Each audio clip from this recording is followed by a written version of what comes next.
وہ باندھ جا کر سنا رہی ہے لیلا کے پاس کہ وہ پوچھ رہا ہے مجنون کہ جسم کے کون سے حصے کا ٹکڑا چاہیے. تو لیلا بولتی ہے جا اس سے کہہ دے محبت میں وہ پکا نہیں ہے. اگر اسے محبت ہوتی تو جسم کے ہر حصے سے ایک ٹکڑا نکال کے دے دیتا. اور معلوم یہ ہو رہا ہے کہ اگر اس کی محبت پوری نہیں ہوئی بھگا دو اس کے یہاں. مولانا رومی کہتے ہیں ہمارا یہی حال ہے. یعنی ہم اللہ تبارک و تعالیٰ کے بندے اور اللہ تبارک و تعالیٰ کو چاہنے کے دعوے ہمارے بہت سارے ہوتے ہیں.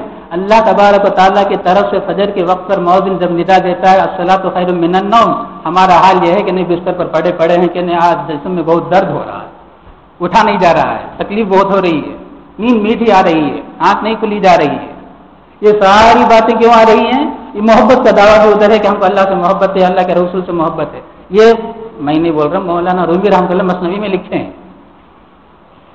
تو اللہ تبارک و تعالیٰ فرماتے وَإِنَّهَا لَكَبِيرَةٌ إِلَّا عَلَى الْخَاشِعِينَ. یہ انہی لوگوں پر آسان ہے جن کے اندر خشوع کا ایک وصف آ گیا ہو. اگر نماز میں آدمی خشوع کے وصف کو اپنانے کی فکر کرے گا خود بخود بقیہ ساری زندگی اس کی بدل جائے گی. اور خشوع کی پیدا کرنے کے لیے کیا چاہیے؟ اللہ تبارک و تعالیٰ ایک عجیب و غریب نسخہ ہمیں دیتے ہیں. کیا؟ الذین یظنون انہم ملاقو ربہم. وہ لوگ یہ یقین رکھیں، اللہ حفاظت فرمائے اگر یقین ہے تو ایمان کہاں ہے. لیکن اللہ تبارک کتنی پیار ہے، یعنی پورا فائدہ ہمارے لیے سارا کا سارا شروع سے لے کر آخر تک. لیکن کلام کا انداز دیکھیے، اللہ تبارک تعالیٰ فرما رہے ہیں الذین یظنون، وہ لوگ یقین رکھتے ہیں کہ ان کی ملاقات ان کے رب سے ہونی ہے. رب سے ملاقات پر ایمان نہیں ہمارا، کس کا نہیں ہے؟ سبھی کا ہے. جتنے عالم کے اندر اسلام قبول کیے ہوئے کلمہ بول سب کو سب یہ اقرار کرتے ہیں. اگر وہ یقین آ جائے، یقین آنے کے بعد آدمی کے پاس وہ عمل صابر ہی نہیں ہوں گے اور نماز ایسے خوشی سے آئے گا. اذان ہوگی تب اسے یہ فکر ہوگی کہ میں نے پہلے نماز کو جاؤں. اور ایک تو یہ، اور دوسرا وَأَنَّهُمْ إِلَيْهِ رَاجِعُونَ. دوسری بات یہ ہے کہ وہ اللہ ہی کی طرف لوٹنے والے ہیں. ان دونوں ایک تو اللہ سے ملاقات کرنا ہے اور اللہ ہی کی طرف لوٹ کر جانا ہے. یہ یقین ہو تو اس کی کیا کیفیت ہوگی؟ اگر یہ یقین جسم کے اندر اپنے دلوں کے اندر اتار لیں، یہ چیز حضرات صحابہ کرام رضوان اللہ تعالی علیہم اجمعین کو کلمہ پڑھتے ہی نصیب ہو جاتی. حضرات صحابہ کے بعد یہ چیز اتنی آسانی سے نہیں حاصل ہوتی. جتنی محنت کرے گا اتنی حاصل ہوگی. محنت کرتا رہے لیکن خدا نہ کرے 1000 مرتبہ خدا نہ کرے، اگر کوئی مرنے تک بھی یہ حالت نہیں لایا جنت میں نہیں جائے گا. شروع سے لے کر آج تک کی بات ایسے ہی چل رہی ہے. یعنی صحابہ والا ایمان جب تک کسی کا نہیں ہوگا وہ جنت میں نہیں جائے گا. ہاں اللہ تبارک و تعالیٰ اپنے فضل سے بہت سے اللہ کے جن بندوں کو جنت میں بھیجنا ہوتا ہے مرنے سے پہلے صحابہ والی کیفیت انہیں عطا فرماتا ہے. صحابہ والی کیفیت عطا کرنے کے بعد ہی اللہ تعالیٰ اسے دنیا سے اٹھاتے ہیں تاکہ سیدھے جنت میں بھیجے. لیکن صحابہ والی کیفیت کے لیے ہمیں محنت کرنے کا حکم ہمیں دیا گیا ہے. بس محنت یہ ہے، چھوٹی سی چیز اللہ تبارک و تعالیٰ بتا رہے ہیں. چھوٹی سی چیز یہ ہے کہ بھئی ہم گھر سے نکلے ہیں مسجد کے لیے اور وہاں نماز ادا کرنے کے لیے اذان کی آواز سن کر اطمینان کے ساتھ وضو بنائے سنت کے مطابق. اب نماز میں جب کھڑے ہو گئے ہیں تو بالکل ایسے اپنے آپ کو سمجھے میں مردہ ہوں. بس یہ تصور ہو جائے گا خود بخود آدمی کے اعمال روز بروز ترقی کرتے جائیں گے. بہت جلدی اللہ تبارک و تعالیٰ وہ مقام ہم سب کو عطا فرمائے گا. اللہ تبارک و تعالیٰ ہم سب کو عطا فرمائے. کیا حضرات صحابہ کا جو حال تھا وہ حال ہم سبھی کا ہو اور سبھی کو وہ لانا ہے. ہاں البتہ اگر ہماری کمزوری کی وجہ سے وہ دیر ہو وہ الگ بات ہے، لیکن محنت تو پوری کی آج ہی سے ہمیں کرنا ہے.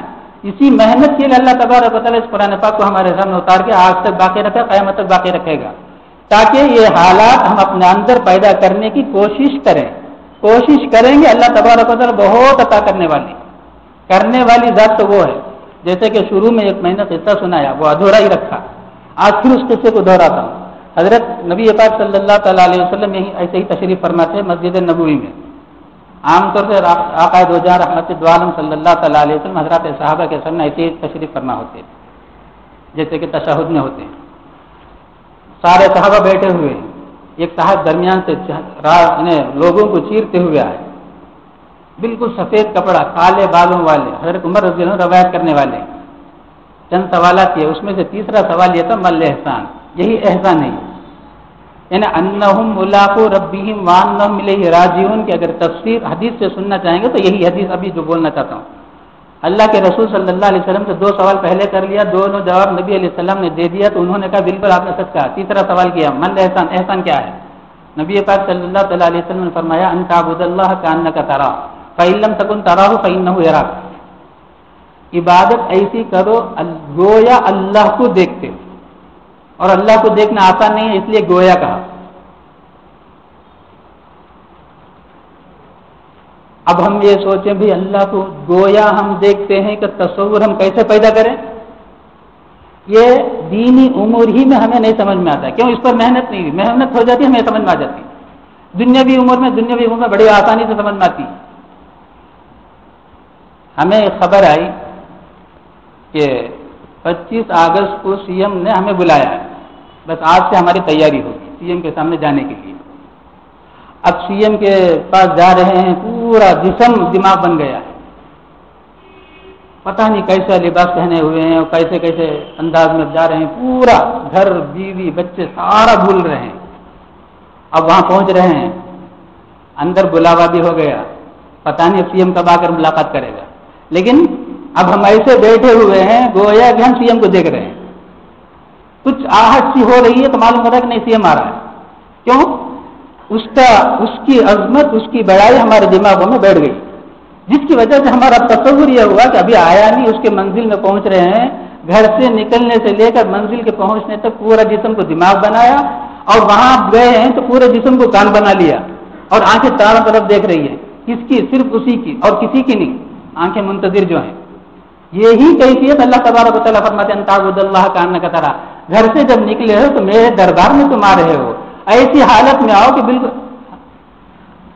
حضرت عائشہ رضی اللہ تعالیٰ عنہ فرماتی ہیں نبی پاک صلی اللہ تعالیٰ علیہ وسلم جب میں مطبخ میں یعنی باورچی خانے میں ہوتی ہوں، وہ نبی پاک صلی اللہ علیہ وسلم حجر مبارکہ میں آ کر وہیں میرے ساتھ کام دھندے میں ساتھ ہو جاتے تھے. کام دھندے میں ساتھ ہونے کے بعد جیسے ہی اذان کی آواز ہوتی نبی علیہ السلام ایسے اٹھ جاتے گویا مجھے پہچانتے ہی نہیں میں کون ہوں. حضرات صحابہ کا بھی یہی معمول تھا، جہاں اذان کی آواز ہوئی کاروبار کو چھوڑ دیا. صحابہ کے ذہن میں یہ نہیں کہ میرا کاروبار یہاں پر کھلا ہوا ہے، میری تجارتی سامان یہاں پر کھلا ہوا ہے، نہیں، تصور ہی نہیں. یہ منظر میں نے ایک علاقے میں دیکھا ہے، اذان ہوئی ہے تو سارے لوگ کاروبار چھوڑ کے سیدھے، کسی کو نہیں کہا ذرا دیکھ لو، آنکھوں سے دیکھا. یہ کب ہوا؟ جب ان لوگوں نے محنت کیا دین پر اور اعمال پر، تو ان کے لیے کاروبار چھوڑ کر مسجد میں جانا پورا ویسے ہی کھلا. گاہک ہے کہ نہیں ہے، گاہک کو جواب بھی نہیں دیا، اذان سن لیا تو مسجد کو پہنچ گئے. اور مسجد کو آ رہے ہیں تو جیب سے عطر نکال رہے ہیں اور اسم کا خوب لگا. پورا محلہ میں نے اپنے آنکھوں سے دیکھا ایک جگہ. تو یہ کیفیت ہم سب کو پیدا کرنا ہے، اللہ تبارک و تعالیٰ ہم سب کو عطا فرمائے ہے. تو یہی چیزیں اللہ تبارک و تعالیٰ، یہی چیزیں جب آ جائیں گی ہمارا پورا وہ حضرت نبی علیہ الصلوۃ والسلام جب ایسی حالت ہو جائے گی صحابہ ہم سے چلتے پھرتے مصافحہ کریں گے، فرشتے ہم سے چلتے پھرتے مصافحہ کریں گے.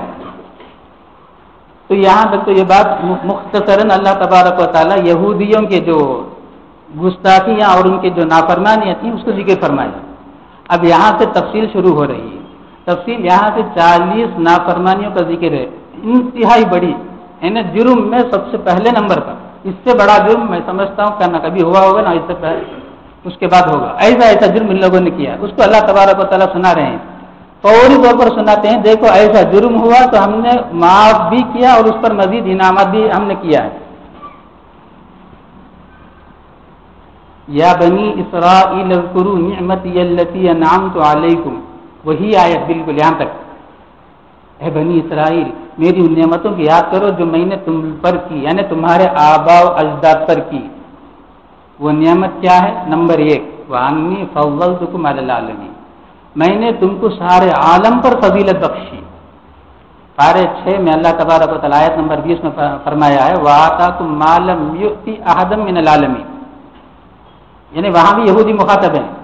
یہودی کو مخاطب کر کے اللہ تبارک و تعالیٰ فرماتے ہیں ہم نے تمہیں وہ نعمتیں عطا فرمائی ہیں عالم میں ہم نے کسی کو نہیں دیا، معلم یؤتی احد من العالمین۔ اور ایک جگہ اللہ تبارک و تعالیٰ فرماتے ہیں ہم نے چن لیا، پسند کر لیا تم کو، وَلَقَدِ اخْتَرْنَاهُمْ عَلَى الْعَالَمِينَ، سارے عالم کے انسانوں میں تم کو ہم نے پسند کر لیا۔ اخترنا بولتے ہیں پسند کرنا، اور اسے بولنے کے لیے اللہ تبارک و تعالیٰ قسم بھی کھا رہے ہیں وَلَقَدِ اخْتَرْنَاهُمْ۔ لقد میں قاف دال جو قد ہے، قد پر جب لام آ جاتا ہے تو اس کا معنی قسم بخدا، اللہ تبارک و تعالیٰ قسم کھا کے بولتے ہیں یہودیوں سے مخاطب ہو کر، اے یہودیوں تم کو میں نے پسند کر لیا۔ اب وہ کون سی فضیلت ہے جو اللہ تبارک و تعالیٰ نے یا خاص طور سے سب سے پہلے ذکر فرمایا؟ یہ اس وقت کا قصہ ہے جبکہ یعنی اس اعتبار سے نہیں کہ ان کو دولت مل گئی، اس اعتبار سے نہیں کہ ان کو حکومت مل گئی، اس اعتبار سے نہیں کہ ان کی تعداد بہت زیادہ تھی بنی اسرائیل کی، نہیں، آخر تھی کیا چیز؟ کیوں؟ یہ جس زمانے کی بات ہے اللہ تبارک و تعالیٰ جس زمانے کا تذکرہ یہاں فرما رہے ہیں، اس زمانے میں مصر کی حکومت بڑی شاندار، اور اس وقت ہندوستان میں بھی خوب مال و دولت اور حکومت، ہندوستان بھی بہت پرانا ملک ہے، آدم علیہ نبی علیہ الصلوۃ والسلام کے زمانے سے ہندوستان ہے، یعنی آدم علیہ الصلوۃ والسلام سیلون میں اترے ہیں اور ہندوستان پار کرتے ہوئے ہی جدہ طرف گئے، تو اس اعتبار سے حضرت آدم علیہ نبی علیہ الصلوۃ والسلام کا قدم مبارک ہندوستان کے سرزمین میں پڑا ہے سیلون سے نکلنے کے بعد، تو اس اعتبار سے سب سے پرانا ملک ہے۔ تو ہندوستان بھی اس زمانے میں بہت بڑا ملک شمار ہوتا تھا، بہت سارے خزانے یہاں تھے اس زمانے کی بات، جس وقت بنی اسرائیل کے کلدان وہ بھی ایک قوم تھے، وہ بھی بہت تھے، بڑی تعداد میں تھے، مال بھی بہت تھی ان کے، مال بھی بہت تھا، حکومت بھی تھی ان کے پاس۔ اب یہاں کون سی چیز تھی؟ اس وقت ایک چیز تھی ان کے اندر جو عالم کے اندر کسی کے اندر نہیں تھی، وہ کیا؟ وہ وہی ہے جس کو اللہ تبارک و تعالیٰ نے اپنے فضل سے ہم سب کو عطا فرمایا، ایمان۔ یہ فضلتکم جو بول رہا ہے اللہ تبارک و تعالیٰ، ہم نے تم کو فضیلت دی سارے عالم والوں پر، وہ فضیلت کیا ہے؟ وہ فضیلت ایمان ہے، اللہ کو ایک ماننا، اس وقت جو نبی تھے اس کی ماننا۔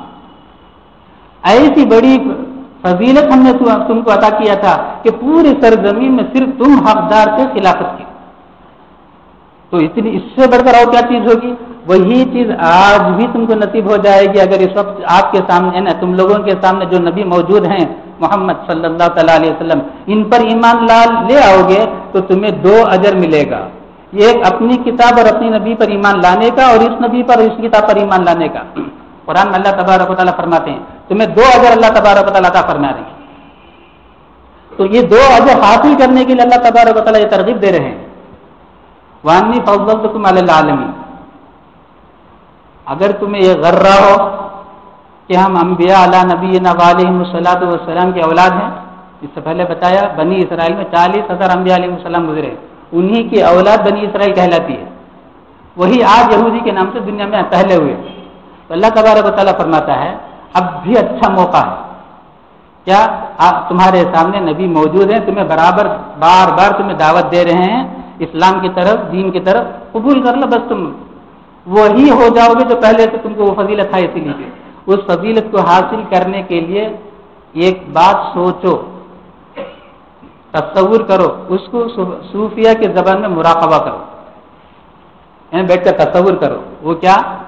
وہ یہ ہے کہ دیکھو اگر تمہارے ذہن میں یہ ہے کہ انبیاء علیہ السلام کے ہم اولاد ہیں، انبیاء علیہ السلام قیامت کے میدان میں اللہ سے ہماری سفارش کر کے ہمارا کام بنا دیں گے، یہی زیادہ غرہ تھا ان لوگوں کو، بار بار بولتے تھے نحن ابناء اللہ و احباؤہ، ہم اللہ نعوذ باللہ اللہ کے بیٹے ہیں اور اللہ کے وی آئی پی ہیں، صرف وی آئی پی بھی نہیں، احبا کا معنی وہ ہے، تو یہی ذرہ تھا ان لوگوں کو، ہم لوگ سیدھے جنت میں جائیں گے، اگر جہنم میں جانا بھی ہو تو صرف 40 دن کے لیے جہنم میں جائیں گے، اس سے بڑھ کر نہیں جائیں گے، کیوں؟ گوشالے کی پرستش ان لوگوں نے 40 دن ہی کیا ہے، تو کہتے تھے اگر جہنم میں جلنا ہو تو 40 دن جلیں گے، اس کے بعد تو جنت صرف اللہ نے ہمارے ہی لیے بنایا ہے، قرآن میں بہت بار بار اللہ تبارک و تعالیٰ ان کے اس عقیدے کے ترجمانی کیا ہے، تو فرمایا دیکھو اس دن کو یاد کرو، ڈرو اس دن سے، واتقوا یوما لا تجزی نفس عن نفس شیئا، کوئی کسی کا کچھ بھی کام نہیں آئے گا، لا تجزی نفس عن نفس شیئا،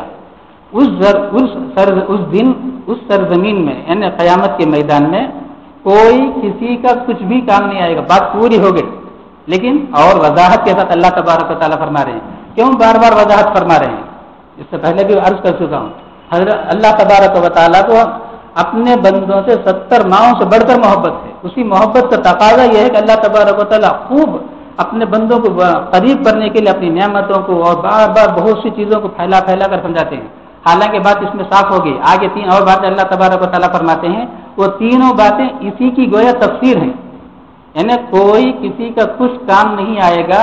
کیا پہلی چیز کیا ہوتی ہے؟ پہلی چیز یہ ہوتی ہے کہ بعض لوگ مالدار ہوتے ہیں, مال کی محبت ہوتی ہے. وہ یہ چاہتے ہیں کوئی ہمارا سفارش کر دے, ہمارا کام بن جائے, مال ہمارے پاس ایسے ہی رہے. اللہ میں بولتے ہیں وَلَا يُقْبَلُ مِنْهَا شَفَاعَةٌ. اس دن کسی کی سفارش قبول نہیں کی جائے گی. اب کوئی کسی کا کچھ کام نہیں آئے گا. ہو سکتا تمہارے ذہنوں میں جو انبیاء علیہ السلام سفارش کریں گے, تو یہ سفارش جو کریں گے, جو بولتے ہو سفارش کریں گے یا نہیں کریں گے بات کی بات, تمہارے عقیدے کو رکھو ویسے ہی, لیکن کریں گے بھی چیز لا یقبل قبول نہیں کی جائے گی. اور دوسرا کیا؟ دوسرا یہ ہے کہ بھائی کام نکالنا. کام نکالنے کیا کرتے ہیں؟ جائز یا ناجائز. آج مسلمان بھی یہ کرنے لگے, اس سے ہمیں کوئی بحث نہیں, نعوذ باللہ, اللہ حفاظت کرنا. کیا کرتے ہیں؟ بھائی سوٹ کیس لے کے دے دو آفیسر, کام بنا کے لاؤ. اللہ میں بولتے ہیں سوٹ کیس نہیں, پوری دنیا کو سونا بنا کر تمہیں وہاں دے دیا جائے اور تم اللہ میں سے بولو اے پروردگار تم اسے قبول کر لو اور مجھے چھوڑ دو. نہیں, وَلَا يُؤْخَذُ مِنْهَا عَدْلٌ. تم سے کوئی رشوت بھی نہیں لی جائے گی, کوئی عوض بھی نہیں لی جائے گی وہاں پر. تم چاہے پوری دنیا کو سونا چاندی کی شکل میں بنا کر بھی تم پیش کر دو, یعنی اللہ میں پورا بنا کر تمہیں دے دے, تمہیں مالک بنا دے. اور اللہ کے قرآن میں 4 جگہ میں شاید اللہ تبارک و تعالیٰ یہ ذکر فرمایا ہے, بندہ کہے گا پروردگار اسے لے لو اور میں چھوڑ دوں. تیسرا, بہت سے دوست احباب ایمان لائے ہوئے ہیں. اب وہ ہو سکتا اللہ تبارک و تعالیٰ کے دربار میں ہماری سفارش کر دیں اور سفارش کی وجہ سے ہماری بخشش ہو جائے, یعنی وہ اگر ہمارا مدد کر دے. یہ ایمان والے. وہاں جو تھا وہ دوسرا, وَلَا هُمْ يُنصَرُونَ, اور نہ تمہاری مدد کی جائے گی, مدد بھی نہیں کی جائے گی. یہاں ایک نعمت کا ذکر ہوا اور اس ایک نعمت کے عوض میں مزید نعمتوں کے حصول کے لیے اللہ تبارک و تعالیٰ نے ایک مراقبے کی ہدایت دیا, حکم دیا. بات یہیں سے اب ختم کرتا ہوں. ایک مجھے مسئلہ عرض کرنا ہے. وہ مسئلہ سمجھنے کے لیے کچھ اس کا پس منظر ہے جس کو بیک گراؤنڈ بولتے ہیں, اس کے ساتھ بول دیتا ہوں. کچھ لمحہ, کچھ منٹ آپ لوگوں کے لینا چاہتا ہوں. یہ ضروری سمجھ کر عرض کر رہا ہوں. اسلام میں, شریعت میں ایک ضیافت دعوت ہے جس کو سنت کہتے ہیں. اس کے علاوہ کوئی ضیافت, کوئی دعوت اسلام میں اور شریعت میں نہیں. وہ ہے ولیمہ. ولیمے کے علاوہ کوئی دعوت نہیں. اب عام طور سے چند دعوتیں ہوتی ہیں, اس کی بھی کچھ بول دیتا ہوں. ذرا یہ مسائل ہیں, میں پہلے ہی بتا دیا. حضرت ابو ذر غفاری رضی اللہ تعالیٰ عنہ کی حدیث, نبی علیہ السلام نے فرمایا, اے ابو ذر سنو, ایک مسئلے کا جان لینا 1000 رکعت نفلی نماز سے افضل ہے. رحمت دو عالم صلی اللہ علیہ وسلم نے آگے یہ فرمایا, اے ابو ذر اگرچہ عمل نہ ہو. جب نبی علیہ السلام نے ارشاد فرمایا, اور وہ بات ہم تک 1400 سال کے بعد ویسے ہی ملی, ابن ماجہ میں یہ حدیث موجود ہے, تو نقل کرنے میں کوئی حرج نہیں. بس سنیں اور مسئلہ جان لیں. عمل کی ہمت کریں, اللہ تبارک و تعالیٰ آسان فرمائیں گے. ہمت نہیں کریں گے, اللہ تبارک و تعالیٰ عمل کی توفیق نہیں دیں گے. وہ تو اللہ تبارک و تعالیٰ دستور ہے دین کے بارے میں, ان اللہ لا یغیر ما بقوم حتی یغیروا ما بانفسہم. اللہ تبارک و تعالیٰ کسی بندے مومن کو اس وقت تک نہیں بدلتا ہے جب تک کہ وہ بدلنے کا ارادہ نہیں کرتا. وہ اپنے آپ کو بدلنے کا ارادہ کرے گا تب اللہ تبارک و تعالیٰ بھی اسے بدلیں گے. مثال کے طور پر گھر ٹھنڈک کی دعوت, یہ بھی اسلام میں نہیں ہے. خیر کر لیں, ہو سکتا ہے اس کو بھی جائز قرار دیں گے اگر حلال پیسے سے گھر بنایا ہو اور حلال پیسے سے دعوت کر رہا ہو, اس کے اوپر قرضہ نہ ہو. صحیح, میں ہو سکتا ہے میری یہ بات غلط بھی ہو, لیکن میں سمجھتا ہوں جائز بول سکتے ہیں. لیکن حضرات صحابہ کرام رضوان اللہ تعالیٰ علیہم کی زندگی کو دیکھیں گے, گھر بنا کر وہ فننگ گھر جو شروع کرتے ہیں اس کی ایک سنت ہے. لیکن میں سمجھتا ہوں شاید ہی کوئی اس پر عمل کرتے. وہ کیا, گھر تعمیر مکمل ہو جائے، ہمارے ذہن میں کوئی ایک ایسے ہیں جس کو ہم اللہ کا ولی اور اللہ کا دوست ہم سمجھتے ہیں، بھئی یہ نیک اور دیندار ہے، اسے یہ کہیں کہ ذرا تشریف لے آئیں، 2 رکعت نماز نفلی پڑھ لیں، یہ سنت ہے۔ اس سے بڑھ کر بھائی سب کو جمع کر لیا، بڑے کسی کو بلا لیا، دعا کرا لیا، یہ ثابت نہیں، بہرحال کرا لیں، برکت ہوگی انشاءاللہ کبھی، لیکن طریقہ یہی ہے، کسی بڑے دیندار کو بلا لیں جو ہمارے ذہن میں ہے، ان کو بلائیں، کہیں کہ 2 رکعت آپ نماز یہاں پڑھ لیں، بس مکروہ وقت نہ ہو جائے تو یہ سنت بھی ہو گئی، گھر ٹھنڈک بھی ہو گئی۔ اور 2 عام طور سے جو ہوتا ہے وہ بالکل ناجائز ہے، یہ ختنے کی دعوت اور ایک پھول پہننے کی دعوت، بالکل ناجائز ہے۔ یہ پھول پہننا یا بالغ ہونا یا بڑی ہونا، یہ عنوان دیکھنے میں اچھا ہے، لیکن اتنا برا ہے، اس کا علم پڑوسیوں کی بھی نہ ہو اور گھر کے باہر والوں کی بھی نہ ہو، خالہ ماموں وغیرہ کو بھی نہ ہو، ماں سے بات ختم۔ یہ چیز تو دوسروں کو بولنے کی بھی اجازت نہیں شریعت میں۔ آج پورا پروپیگنڈا ہوتا ہے، اور اس میں ایک اور بہت بڑا وبا آ گیا ہے، وہ کیا، 10 دن تک رکائے رکھتے ہیں، جبکہ یہ جو بالغ ہونا جسے بولتے ہیں 3 دن اس کی کم سے کم مدت ہے، 4تھے 5ویں دن وہ پاک ہو جائے گی، ہو سکتا ہے 7-8 دن میں پاک ہو جائے، صحت مند ہے تو 5-6 دن میں پاک ہو جائے گی، وہاں سے نماز شروع کر دینا ہے، فرض ہے نہا کر۔ اب 10 دن تک رکائے رکھیں گے، پورے گھر والوں کو جمع کریں گے، پورا حرام ہے، بلا شک و شبہ حرام ہے، اللہ کے گھر میں بیٹھ کر بول رہا ہوں۔ اور اس کی اطلاع دینا بھی جائز نہیں، عورت کی ہر چیز پردے کی ہے، ایک عورت اپنا لباس اپنے جسم میں لگا لیا تو اس کپڑے کو بھی احتیاطاً یہ حکم دیا جاتا ہے کہ بھئی دوسرا نامحرم اسے نہ دیکھے، اس کپڑے کو بھی نہ دیکھے، یعنی کپڑا نکال کے رکھا گیا ہے یا سکھایا جائے، ایسی جگہ میں بھی سکھانے کا حکم ہے جس پر غیر کی نگاہ نہ پڑے، یہ ساری باتیں کتابوں میں لکھی ہوئی ہیں۔ اور ختنہ ہے، یہ دعوت بھی جائز نہیں ہے، فقہا نے صاف لکھا ہے، عام طور پہ 7 سال میں 8 سال میں 5 سال میں 6 سال میں ختنہ کرتے ہیں، ختنہ 7ویں دن کرنا سنت ہے۔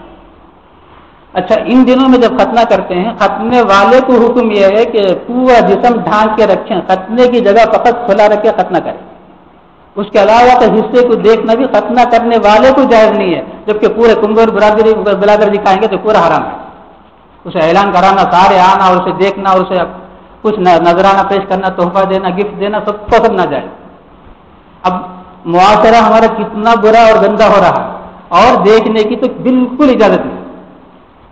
اب ہم یہ کہیں کہ وہ تو 7 سال کا 5 سال کا بچہ ہے، نہیں، شریعت نے کہہ دیا ناجائز حرام ہے، ناجائز اور حرام ہے، ہمارے کر لینے سے وہ جائز نہیں ہو جائے گا۔ اب ولیمہ پر مجھے ایک بہت ہی مختصر سی بات بولنا ہے۔ آج کل جو 1 دن کا نکاح ولیمہ کے نام سے جو شروع ہوا ہے، یہ جائز ہے، نکاح ہوا، نکاح کے بعد ولیمہ کی دعوت جو دلہا کے طرف سے ہو بالکل صحیح ہے، جائز ہے، بار بار بولتا ہوں، لیکن اس نکاح اور اس دعوت کے درمیان میں ہمارے دماغ میں جو بیٹھ گیا میاں بیوی کا تھوڑی دیر کے لیے کم از کم دیکھنا ضروری ہے، یہ حرام ہے۔ اس کے اندر بہت سی برائیاں ہیں، ان برائیوں کی وجہ سے وہ جائز نہیں ہے۔ اب ہمارے لیے دلیل ایک ہی دن میں نکاح اور ولیمہ جائز ہونے کی پورے ذخیرے حدیث میں 23 سالہ نبوت کی زندگی اور 100 سالہ صحابہ کی زندگی میں ایک مثال موجود ہے، 1 دن نکاح ولیمے کے لیے، اس میں یہ قصہ نہیں ہے۔ جب وہ قصہ نہیں ہے تو اسے ہم داخل کریں گے تو گویا ہم نے دین میں شریعت میں اضافہ کیا۔ وہ کیا قصہ ہے، قصہ بھی سنائی دیتا ہوں۔ قصہ یہ ہے کہ نبی پاک صلی اللہ تعالیٰ علیہ وسلم مدینہ منورہ ہجرت فرمانے سے پہلے ہی حضرات صحابہ کو حکم دے دیا، جس پر زیادہ ظلم زیادتی ہو اگر وہ برداشت نہ کر سکے تو جہاں جی چاہے ہجرت کر لو۔ تو حضرت ام حبیبہ رضی اللہ تعالیٰ عنہ جو ابو سفیان کی رضی اللہ تعالیٰ عنہ کی بیٹی ہیں، وہ بھی اپنے شوہر کے ساتھ ہجرت کر کے حبشے کو چلی گئی۔ حبشے کو جانے کے بعد اللہ حفاظت فرمائے، شوہر مرتد ہو گیا، عیسائی بن گیا۔ بہت سمجھائی حضرت ام حبیبہ رضی اللہ تعالیٰ عنہ نے، مانا نہیں، اسی کفر و شرک کی حالت میں اور خوب نشے میں لگ گیا تھا، پھر مر گیا۔ مرنے کے جو عدت گزرنے کا وقت ہے، عدت کا وقت بھی گزر گیا۔ رحمت دو عالم صلی اللہ تعالیٰ علیہ وسلم کی اطلاع اسی وقت ہو گئی جب وہ مرا۔ عدت کے گزرنے کے فوراً حضرت نبی پاک صلی اللہ علیہ وسلم نے ایک صحابی کو اپنا پرچہ بھیجا حبشے کے بادشاہ کے پاس، نجاشی بادشاہ کے پاس. کیا بھیجا؟ میں آپ کو وکیل بناتا ہوں، اگر ام حبیبہ مجھ سے نکاح کے لیے تیار ہو جائیں تو نکاح کرا دیں. حضرت نبی پاک صلی اللہ علیہ وسلم مدینہ منورہ میں، حضرت ام حبیبہ حبشہ میں. فوراً ایک باندی کو بھیجا، شاہ حبش نجاشی نے، ایمان والا تھا، اسلام والا تھا بادشاہ. غائب جنازے کی نماز بھی پوری تاریخ میں ایک ہی ہے، وہ یہی بادشاہ ہیں. ان کا انتقال ہوا تو نبی علیہ السلام نے غائب جنازے کی نماز پڑھایا، اس کے علاوہ کوئی نہیں. تو پیغام بھیجا باندی کے پاس، باندی کے ذریعے سے. باندی گئی، جا کے ام حبیبہ رضی اللہ تعالیٰ عنہ سے فرمایا بادشاہ نے بھیجا ہے، نبی پاک صلی اللہ تعالیٰ علیہ وسلم کی جانب سے خط آیا ہے اور یہ کہا گیا ہے کہ آپ سے منگنی اور نکاح کی وہ بات پیغام پہنچا رہے ہیں. حضرت ام بہت خوش ہو گئی، ہاتھ سے چوڑیاں نکالی، پیر سے پاجر نکالا، جو چھلا تھا وہ سب نکال کے اسے پہلے تحفے میں دے دیا، لے پہلے تجھے لے لے. لینے کے بعد کہہ دیا کہ جاؤ میں تیار ہوں. بادشاہ شاہ حبش وہاں سے تشریف لے آئے. لانے کے بعد حضرت ام حبیبہ رضی اللہ تعالیٰ عنہ کی طرف سے ایک صحابی کو وکیل بنایا گیا. تو نبی علیہ الصلوۃ والسلام کی طرف سے وکیل وہ، حضرت ام حبیبہ رضی اللہ تعالیٰ عنہ کی طرف سے ایک صحابی وکیل بن کر مجمع میں آئے. مجمع میں نکاح پڑھایا شاہ حبش نے ہی. ام حبیبہ رضی اللہ تعالیٰ عنہ کی جانب سے جو وکیل تھے انہوں نے قبول کیا، وہ بادشاہ کی طرف سے ایجاب اور اس صحابی کے ذریعے سے قبول کی. جب وہ قبول ہو گئے، نکاح مکمل ہو گیا، سارے لوگ اٹھنے لگے. شاہ حبش نے کہا بیٹھے رہو، انبیاء علیہ السلام کی سنت ہے ولیمہ کرنا. انبیاء علیہ السلام کی سنت ہے نکاح کے بعد ولیمہ کرنا. سب کو بٹھایا گیا، بادشاہ کا دربار ہے اور 500 دینار مہر متعین کیا گیا. فوری طور پر 500 دینار بھی پیش کر دیا گیا. اس میں سے 50 دینار پھر سے لے کر اس باندی کو دے دیا خوشی میں حضرت ام حبیبہ نے. اس کے بعد وہ باندی کہی کہ نہیں میں ایمان لے آئی ہوں، ساری چیز میں تمہیں واپس کرتی ہوں، مجھے کوئی ضرورت نہیں ہے، واپس کر دیا. وہ خیر تفصیل ہے. تو بادشاہ نے وہیں پر سب کو بٹھا کر ولیمے کی دعوت کیا. یہ ہے ولیمہ ایک دن والا. یہاں نبی پاک صلی اللہ علیہ وسلم مدینہ منورہ میں ہے اور حضرت ام حبیبہ رضی اللہ تعالیٰ عنہ حبشہ میں ہے. ولیمہ ہو گیا، اسی ایک حدیث کو رکھ کر جائز بولتے ہیں. اس کے علاوہ کوئی دلیل نہیں ہے ایک دن کے نکاح کے جائز ہونے کے لیے. اور بقیہ جو کچھ نبی پاک صلی اللہ تعالیٰ علیہ وسلم نے نکاح فرمایا سارا ہم بولتے بھی ہیں. شب زفاف، شب زفاف دن میں کیسے نام تو ہو شب اور وہ دن میں 12 بجے، اسے کیا جوڑ ہو سکتا ہے؟ بالکل وہ اس وجہ سے بھی ناجائز ہے کہ اللہ تعالیٰ نے قرآن میں فرمایا انتم لباس اللہ انتم لباس اللہ، یعنی مردوں کو بیوی کے لیے لباس کہا اور بیویوں کو مردوں کے لیے لباس کہا اور سب کو کہا رات تمہارے لیے لباس ہے. یعنی یہ چیز رات کی ہے. اور نام بھی ہمارے زبان میں شب زفاف، زفاف بولتے ہیں میاں بیوی کے ملنے کو اور شب بولتے ہیں رات کو. تو یہ تو رات کی چیز ہے. یعنی اسلام میں حیا اور شرم کو جتنا ہو اتنا اس کی حفاظت کیا ہے. اور آج ہم پورے کھلے عام بچوں کے سامنے اور مردوں عورتوں کے سامنے ایک شور غپاٹا، پتہ نہیں اس میں کیا کیا ناجائز چیزیں ہو رہی ہیں. ایک انداز میں دیکھا جائے تو یہ گویا دین کا مذاق بھی اڑا رہے ہیں. اب دلہا دلہن دن میں اندر بھیجیں گے، سارا مجمع ہوگا، مردیں بھی ہوں گے عورتیں بھی ہوں گی اور ان کے سامنے جو شور ہوتا ہے یہ ساری چیزوں کی وجہ سے یہ ناجائز، بالکل ناجائز. ہاں نکاح کریں اسی دن ولیمہ کریں، وہ ولیمہ ہی ہے. اور ایک بڑی خرابی اس کی طرف ہمارا دھیان ہی نہیں جاتا ہے، وہ یہ ہے کہ بیچاری دوپہر میں سسرال چلی جاتی ہے. ابھی نئے نئے اجنبیہ دلہن بن کے جا رہی ہے، اسے کون سا سکون ملے گا؟ رات تک بیٹھی بیٹھی رہے گی، وہ سکڑے رہے گی. پورا گویا 8 اور 10 گھنٹے کی مصیبت گویا سارا معاشرہ مل کے اس دلہن پر ڈال رہا ہے. من سلم المسلم من سلم المسلمون من لسانه ويده. صحیح معنی میں مسلمان وہی ہے جس سے ہر مسلمان جس سے ہاتھ سے ہو یا زبان سے دوسرے مسلمان محفوظ رہیں.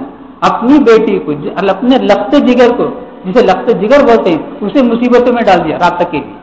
اب بیچاری جا کے تنہا بیٹھی ہوئی ہے، خاموش بیٹھی ہوئی ہے. اب یہاں رہے گی بھائی، اپنے گھروں میں رہے گی اور یہ رخصتی نکاح بھی ہو جائے ولیمہ بھی ہو جائے. ولیمہ ہونے کے بعد مغرب کے بعد ہی رخصتی، کوئی گناہ نہیں ہے. یعنی یہ ساری چیزیں ہم لوگوں نے یہ سمجھا کہ یہی دین ہے، یہی شریعت، یہ سمجھ کے ہم لوگ کر رہے ہیں.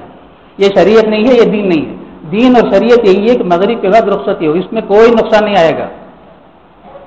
نقصان اس وقت آئے گا جبکہ اس کے خلاف کریں گے اور اسے دین ہم سمجھ کے کر رہے ہیں، اور جو غیر دین کو دین سمجھ کے کریں گے یہ بہت بڑا گناہ ہے۔ یہ کام صرف نبی پاک صلی اللہ علیہ وسلم کا، یعنی کسی چیز کو دین بنا کر پیش کرنے کا کام رحمت دو عالم صلی اللہ تعالیٰ علیہ وسلم کا ہے، حضرات صحابہ کا بھی نہیں ہے۔ یہ صحابی کو یہ پاور اللہ تعالیٰ کے رسول نے اللہ نے یہ نہیں دیا کہ تم کوئی دین کی نئی بات بنا کر لوگوں کے سامنے پیش کرو۔ یہ کام صرف حضرت نبی پاک صلی اللہ تعالیٰ علیہ وسلم کے لیے ہی سزاوار ہے۔ کیوں؟ حضرت نبی علیہ الصلوۃ والسلام جو بتائیں گے، جو کریں گے، وہی کے ذریعے سے کریں گے، اللہ کے حکم سے کریں گے، اور قرآن اس کے لیے گواہ ہے، وما ينطق عن الهوى ان هو الا وحی یوحى، یعنی نبی علیہ السلام جو بولتے ہیں وہی کے ذریعے سے بولتے ہیں، کبھی اپنی خواہش سے کبھی کچھ نہیں بولتے۔ تو اسی صورت میں یہ چیز اگر کرنا ہے تو ہمارے پاس حدیث چاہیے یا صحابہ کی بات چاہیے۔ اگر صحابی کی بات بھی نہ ہو، حدیث بھی نہ ہو، ہم کریں تو گویا غیر دین کو دین بنانے والے مجرم ہوں گے۔ اللہ ہم سب کی حفاظت فرمائے، ہم سب کو سمجھ کی توفیق عطا فرمائے۔ بس دین کو اگر ہم سمجھیں گے کہ جو دین نبی علیہ السلام لائے وہی ہمارے لیے قابل قبول ہے، یہ فیصلہ ہم اللہ کے گھر میں بیٹھ کر لیں گے۔ دین کی ساری باتوں کا سمجھنا بڑا آسان ہے۔ ہو سکتا ہے میری آواز ذرا تیز ہو گئی ہو، الفاظ کچھ ذرا سخت سے دکھائی دے رہے ہوں تو آپ برا نہ مانیں۔ دین جو ہے اس کو میں بہت دنوں سے سوچ بھی رہا تھا، لیکن اس وقت ایک تقاضا یہ آیا، ایک صاحب نے سوال کیا، کہا کہ آپ ضرور یہ مسئلہ بتائیں، اس لیے میں بتانے پر مجبور ہوا۔ میں تمہیں ورنہ سوچا یہ مضمون جہاں آئے گا نکاح کا اس وقت بتائیں گے، لیکن ابھی بتا دیتا ہوں، ہو سکتا بھی اس کے ذریعے سے اگر چند افراد بھی اس سے اوائڈ کرنے لگیں گے، بچنے لگیں گے، ہمارا کام تو ہو گیا۔ اللہ کے فضل و کرم سے اللہ تبارک و تعالیٰ دین کو قیامت تک ویسے ہی باقی رکھیں گے، ذرا برابر تبدیلی نہیں آئیں گے۔ اگر تبدیلی آئے گی تو ہماری زندگی میں آئے گی، دین میں نہیں آئے گی۔ اللہ ہم سب کی حفاظت کرنا ہے، اس کا خاص لحاظ رکھیں۔ جو مسائل اب اس وقت میں نے بیان کیا عام طور سے یہ عورتوں سے متعلق ہیں، اس لیے گھر پہنچ کے جتنا سنے ہیں میں سمجھتا ہوں ذرا ٹہر کے ہی بولا ہوں۔ غلط فہمی اگر ہو گئی ہو میں تو یہیں رہتا ہوں پوچھنے، ورنہ یہ باتیں جا کر اپنے اپنے گھروں میں عورتوں میں سنائیں۔ یہ مسائل سب سے پہلے سنا، بہت آسانی سے پورے بشارت میں انشاءاللہ پھیل جائے گا، اور انشاءاللہ اس کی وجہ سے ایک حالت بھی بدل جائے گی اللہ کی رحمت۔ یہ ایک سنت میں اللہ، ایک حدیث سنا کے بعد کو ختم کر دیتا ہوں۔ حضرت ابن مسعود رضی اللہ تعالیٰ عنہ کی حدیث، حضرت ابن مسعود رضی اللہ، یہی خاشعین کی آیت پر ایک حدیث حضرت ابن مسعود رضی اللہ تعالیٰ عنہ کی ہے۔ حضرت ابن مسعود رضی اللہ تعالیٰ عنہ سے پوچھا خاشعین کا کیا معنی؟ حضرت ابن مسعود رضی اللہ تعالیٰ عنہ نے جواب دیا، نماز اگر نبی کے طریقے پر ہو تو وہ خاشعین میں سے ہو جائے گا، اگر یہ ایک سنت کو چھوڑے گا، نماز میں یہ ایک سنت کو چھوڑے گا تو گمراہی میں پڑ جائے گا۔ اللہ ہم سب کی حفاظت کرنا ہے۔ الحمدللہ رب العالمین، اللہم صلی علی سیدنا و شفیعنا و نبینا و مولانا محمد وبارک وسلم۔ ربنا ظلمنا انفسنا وان لم تغفر لنا وترحمنا لنكونن من الخاسرين۔ ربنا عليك توكلنا واليك نبنا واليك المصير۔ ربنا لا تجعلنا فتنة للقوم الظالمين ونجنا برحمتك من القوم الكافرين۔ اللهم أرنا الحق حقا وارزقنا اتباعه وأرنا الباطل باطلا وارزقنا اجتنابه۔ اللهم فقهنا في الدين وعلمنا القرآن الحكيم۔ صلى الله تعالى على خير خلقه محمد وآله وأصحابه أجمعين برحمتك يا أرحم الراحمين والحمد لله رب العالمين۔ یہ ایک مسئلہ سنا دے، یہ جو ولیمے کی دعوت ابھی بتایا تھا سنت ہے، یہ سنت ہے، اب بھی بولتا ہوں، لیکن یہ بات معلوم ہو جائے، مثال کے طور پر میں ہی اپنے آپ کو لیتا ہوں، میں وہ ولیمے کی دعوت کسی سے قرض لے کے کیا، انہیں پتا ہے کہ میں فلاں سے قرض لے کے کیا ہے نا، بہرحال میں قرض دار ہوں، یہ انہیں معلوم ہو گیا، تو ان کو میری اس ولیمے کی دعوت میں شرکت جائز نہیں۔ کیوں؟ قرض کا ادا کرنا فرض ہے، ولیمے کی دعوت سنت ہے۔ ولیمے کی دعوت قرض لے کر کریں گے، اس جسے وہ معلوم ہے کہ قرض لے کے کیا، ان میں سے کسی کو ولیمے کی دعوت میں شرکت کی اجازت نہیں۔